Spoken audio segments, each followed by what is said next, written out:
अपमान।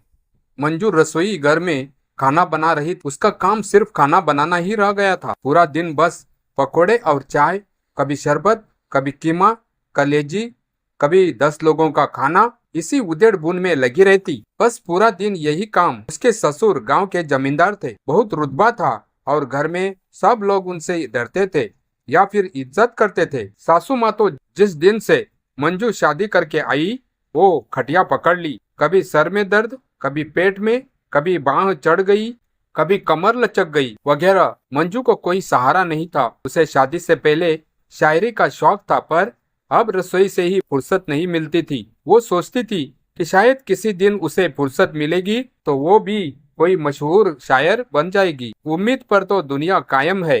कुछ शायरी की पंक्तियां लिखी उसने।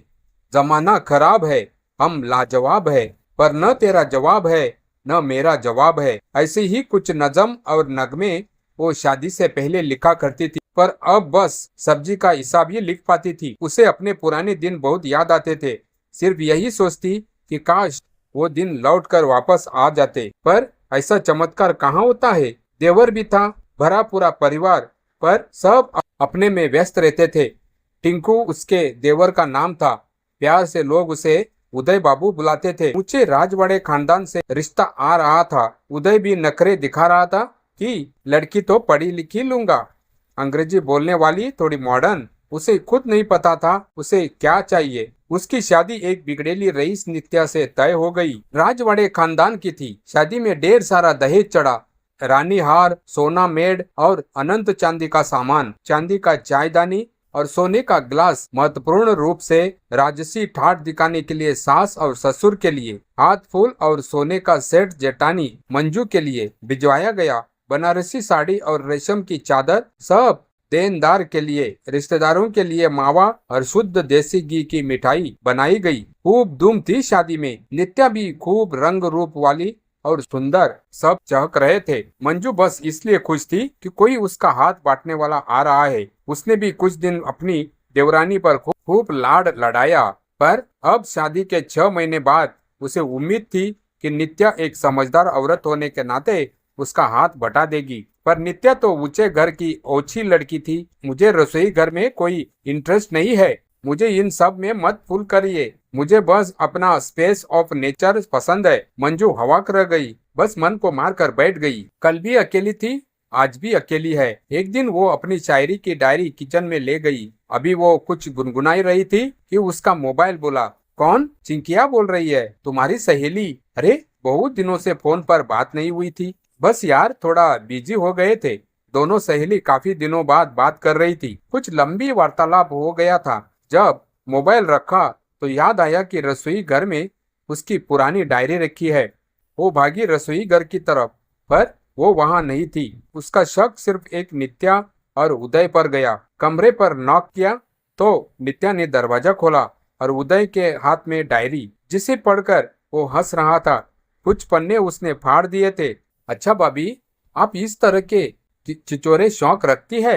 नित्या के चेहरे पर कुटिल मुस्कान थी। मंजू को बहुत गुस्सा आ रहा था। उसने उदय से प्रार्थना की कि वो उसकी डायरी लौटा दे, पर उदय ने कहा कि यह डायरी अब मंजू बाबूजी के पास है। मंजू की आंखों में आंसू आ गए, पर वो जानती थी समोय भी उसका साथ नहीं देगा। समोय ने मंजू को डांटा, तुमसे जब कहा था कि डायरी कमरे में रहेगी तो वो बाहर कैसे गई? मंजू बहुत दुखी हो गई। अब उसे कुछ समझ नहीं आ रहा था कि क्या करे। वह सिर्फ प्रभु का नाम लिया और अपना मोबाइल बढ़ाते हुए बाबूजी के पास पहुंच गई। बाबूजी के हाथ में डायरी थी और वो उसे पढ़ रहे थे। उनके चेहरे पर हल्की सी मुस्कान थी। मंजू ने सोचा कि बाबूजी क्यों मुस्कुरा रहे हैं। उन्होंने मंजू को अपने पास बुलाया और प्यार से उनके सिर पर हाथ फेरा। मंजू को राहत की सांस ली। इतनी अच्छी डायरी तुमने लिखी है? जी बाबूजी, बहुत बढ़िया।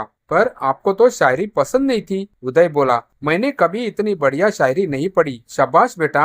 उदय, भाभी से माफी मांगो पैर छूकर। उदय का चेहरा देखने वाला था और नित्या अपना मुंह छुपाने के लिए कोना ढूंढ रही थी। अपने अपमान का बदला मंजू को मिल गया था। बाबूजी ने कहा कि बड़ी बहू अब अपनी शायरी और गाने लिखने का शौक पूरा करेगी और रसोई घर में सब लोग हाथ बटा करेंगे। आज का दिन था कि मंजू अपने कमरे में बैठकर कुछ लिख रही थी और नित्या रसोई घर में खाना बना रही थी। कुछ दिन ऐसे भी होते हैं जब हम पर भगवान खुश होता है।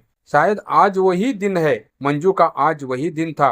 उदय का चेहरा देखने वाला था और नित्या अपना मुंह छुपाने के लिए कोना ढूंढ रही थी। मंजू का जीवन जैसे एक नए मोड़ पर आ खड़ा हुआ था। वर्षों से जो स्त्री रसोई के धुएं और बर्तनों की खनखनाहट में अपनी पहचान खो चुकी थी, आज वही अपने कमरे में बैठकर शब्दों के मोती पिरो रही थी। उधर नित्या रसोई में खड़ी सब्जी काट रही थी। उसके चेहरे पर नाराजगी साफ दिखाई दे रही थी। उसे समझ नहीं आ रहा था कि जिस मंजू को वह हमेशा दबा हुआ और कमजोर समझती थी, वही आज पूरे घर की प्रशंसा का केंद्र कैसे बन गई। बाबूजी ने अपने कुछ मित्रों को मंजू की लिखी हुई कविताएं सुनाई थी। सभी ने उसकी बहुत तारीफ की थी। एक मित्र ने तो यह तक कह दिया था, केदार सिंह जी, आपकी बहू में तो बड़ा हुनर है, इसे आगे बढ़ाइए। यह बात बाबूजी के दिल में बैठ गई। एक दिन उन्होंने मंजू को बुलाकर कहा, बेटा, अगले महीने जिले में कवि सम्मेलन होने वाला है। मैं चाहता हूँ कि तुम उसमें भाग लो। मंजू चौंक गई। मैं वहाँ कैसे जाऊंगी बाबूजी? इतने बड़े बड़े कवि आएंगे। प्रतिभा को मंच की जरूरत होती है, डर की नहीं, बाबूजी ने मुस्कुराते हुए कहा। मंजू के पति समोय भी वहीं बैठे थे। पहले तो वे चुप रहे, फिर बोले, बाबूजी ठीक कह रहे हैं, कोशिश करनी चाहिए। यह सुनकर मंजू की आंखें भर आई। वर्षों बाद उसे लगा कि कोई उसके सपनों को भी महत्व दे रहा है। धीरे धीरे उसने कवि सम्मेलन की तैयारी शुरू कर दी। दिन में एक घर के काम में और शाम को लेखन। अब घर के सभी सदस्य काम में हाथ बटाने लगे थे। सासू माँ का भी चमत्कारिक रूप से आधा दर्द ठीक हो गया था। नित्या को यह सब बिल्कुल अच्छा नहीं लग रहा था। एक दिन उसने उदय से कहा, देख लेना, भाभी को जरा सी तारीफ क्या मिल गई, खुद को बड़ी लेखिका समझने लगी है। उदय ने गंभीर स्वर में कहा, नित्या, गलती हमारी थी, हमने कभी उनकी कदर नहीं की। नित्या चुप हो गई। कवि सम्मेलन का दिन आ गया। मंच पर जिले के प्रसिद्ध कवि और साहित्यकार बैठे थे। मंजू का नाम पुकारा गया तो उसके हाथ कांपने लगे, लेकिन सामने वाली पंक्ति में बैठे बाबूजी का उत्साह बढ़ता चेहरा देखकर उसका आत्मविश्वास लौट आया। उसने अपनी कविता पढ़नी शुरू की। चूल्हे की आंच में जलते सपने, आंखों में फिर भी उजियारा था, जिसे समझा सबने बस गृहिणी, उसके भीतर भी एक सितारा था। पूरा हॉल तालियों से गूंज उठा। मंजू की आवाज में दर्द भी था और संघर्ष की जीत भी। कविता समाप्त होते ही लोग खड़े होकर तालियां बजाने लगे। कार्यक्रम के अंत में उसे श्रेष्ठ नवोदित कवियत्री का पुरस्कार दिया गया। बाबूजी की आंखों में गर्व के आंसू थे। घर लौटने पर पूरे गांव में उसकी चर्चा होने लगी। अखबार में उसकी तस्वीर छपी।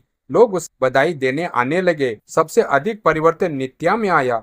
उसने पहली बार महसूस किया कि किसी की प्रतिभा का मजाक उड़ाना कितना गलत होता है। एक शाम वह मंजू के कमरे में आई। उसके हाथ में चाय का कप था। भाभी, मंजू ने मुस्कुराकर उसकी ओर देखा। नित्या ने धीरे से कहा, मुझे माफ कर दीजिए, मैंने आपका बहुत दिल दुखाया है। मंजू कुछ क्षण उसे देखती रही, फिर बोली, गलती इंसान से ही होती है नित्या। नित्या की आंखें भर आई। भाभी, क्या आप मुझे भी लिखना सिखाएगी? मैं भी डायरी लिखना चाहती हूँ। मंजू हंस पड़ी। जरूर, लेकिन पहले रसोई में जल रही दाल बचा लो। दोनों जोर से हंस पड़ी।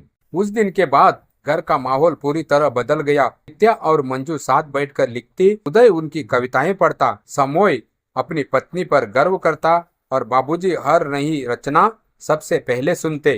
कुछ वर्षों बाद मंजू की पहली कविता पुस्तक प्रकाशित हुई। चूल्हे से चौपाल तक पुस्तक को अप्रत्याशित सफलता मिली। साहित्य जगत में उसका नाम होने लगा। पुस्तक के लोकप्रण समारोह में मंच से मंजू ने कहा, हर स्त्री के भीतर एक सपना होता है। फर्क सिर्फ इतना है, कुछ सपनों को अवसर मिल जाता है और कुछ रसोई की दीवारों में कैद रह जाते हैं। अगर मेरे परिवार ने मेरा साथ न दिया होता तो मैं भी शायद उन कैद सपनों में से एक होती। हाथ तालियों से गूंज उठा। मंच के नीचे बैठे बाबूजी मुस्कुरा रहे थे। उन्हें अपनी बड़ी बहू पर गर्व था और मंजू को इस बात की खुशी थी कि आखिरकार उसके शब्दों को वह आसमान मिल गया था जिसके लिए वह वर्षों से तरस रही थी।